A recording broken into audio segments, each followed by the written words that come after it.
আসসালামু আলাইকুম। সাবধান, সাবধান, সাবধান। এই যে কটন বার দেখছেন না? এই কটন বার দিয়ে তো কান খোঁচান। এই যে কটন বার দিয়ে কিন্তু কান খোঁচান। এই কটন বার কান খোঁচাবেন সাবধানতাভাবে। বাচ্চা-কাচ্চার বা আপনার নিজের কান খোঁচাবেন। এই যে দেখেন কটন বারের রুই আমার নিজের কানেই ঢুকে গেছে।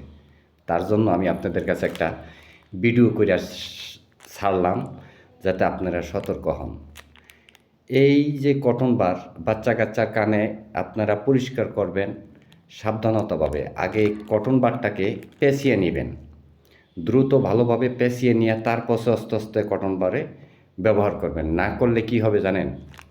ব্যবহার করতে গেলে এই কটন বার রুই, এই রুইটা কানের ভিতরে ঢুকে থাকে।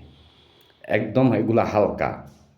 এগুলা দিয়া কান পরিষ্কার করতে গেলে খুব সাবধানতাভাবে পরিষ্কার করবেন। এর জন্য ভিডিওটা আপনাদের কাছে আমি দিয়ে দিলাম। জানি আপনারা সাবধান হন।